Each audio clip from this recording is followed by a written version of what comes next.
noite. Eu me sinto extremamente emocionado, carinhosamente emocionado. Eu conheci o Igor quando ele tinha uns 19, 20 anos. Eu já vislumbrava o grande poeta, o grande homem de letras que ele se tornaria.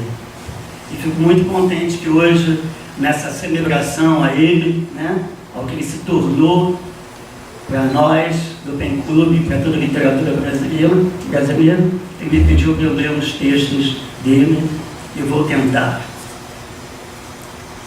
Ele me fez uns fragmentos de alguns ensaios, e eu vou ler um fragmento de ensaio, um poema, para não ficar muito corrido. O ensaísta do livro Educar Poético, ainda no Prelo. De Platão, queixam-se os professores em cada canto de todo quase sempre. Predeterminam o filósofo como o determinante mor das pré-determinações tacanhas da cultura, da ciência, da academia, e logo se pré-fixam mais platônicos do que o próprio. Enquanto criticam sua possível doutrina das ideias, formatam-no em mais uma. Idealizam Platão, fundam e cristalizam um Platão ideal, um Platão imutável, doutrinado, sem chance de mudar, falsear, trair-nos, trair-se, estar de corpo inteiro contemporâneo. Difunde-se a fofoca de que é ele o culpado pela epidemia racionalista do Ocidente. Sobretudo, a fofoca de que o criador desta academia desencarnada baniu os poetas da cidade. Ele mesmo, um poeta, um mítico, um dramaturgo.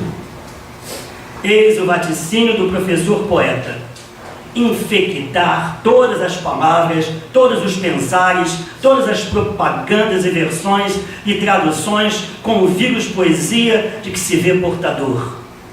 Vai aos originais. Platão escreveu em grego, não em latim, não em português. Remexe o silêncio da linguagem e vaza o não dito, remexido por ele. Embaralha as provas, as evidências, põe cada qual em disputa, em dialética, em teatro. Pensa poeticamente não para descobrir, responder, mas para encobrir e questionar. Sei que nada sei, sei que nem me sei, derrama o professor poeta, cicuta na goela dos livros que sabem demais, das aulas laças, manualísticas, das sínteses sem dialética. Esse é o primeiro fragmento do ensaio do Igor. Agora eu vou falar um poema que é do livro 0.0, que é de 2010. Chama-se Grão. Não saberia precisar a hora em que teu rio em meu rio secou, e ardeu-me árida a saliva na boca, a língua, um cacto. Não saberia dizer qual vento desfez aquela duna intacta que éramos, de qual mar morto, de qual praia, se orla alguma me via o deserto. Não saberia no peito quantos camelos te levam e carregam para o longe este sol, roubam-me a sede, agora miragem na areia de gelo. Voltando a outro fragmento do livro Convite ao Pensar, também no preâmbulo.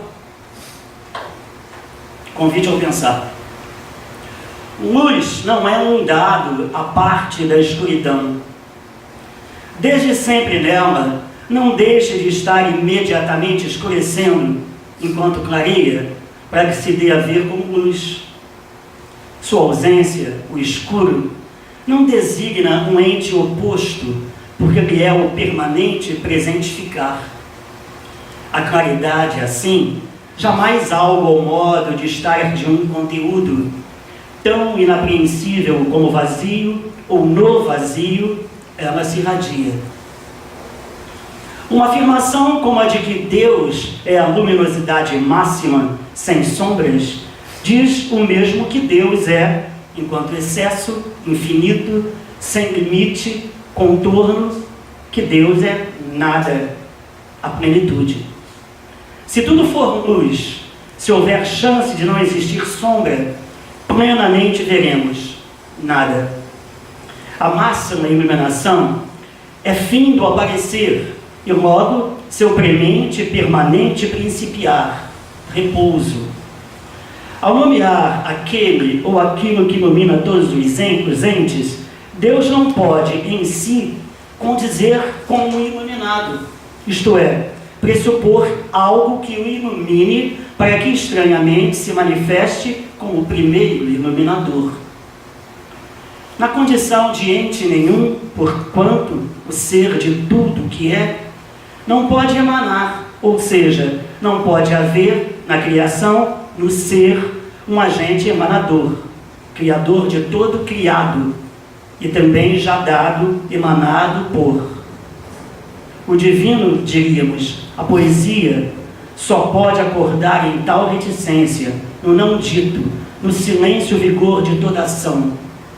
Divina é a emanação enquanto tal, sem sujeito nem objeto, sem ponto de partida nem chegada, porque a força mesma de duração.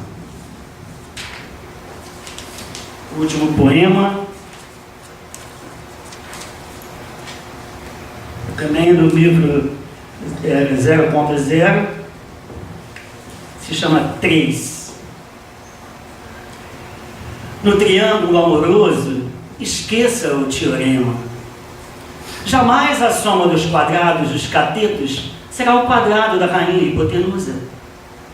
Se em um casal a relação já tem problemas, quem saberá de uma paixão em que um terceiro vértice entrega-se à disputa das bermudas?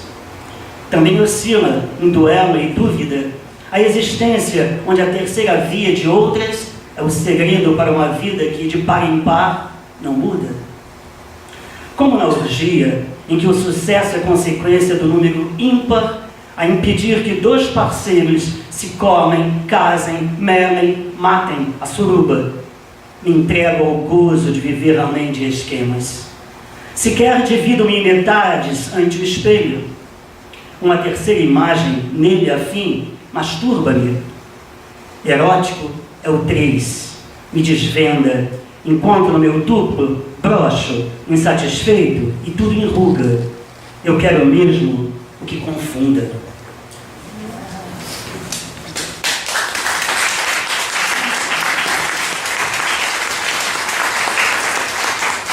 E por último,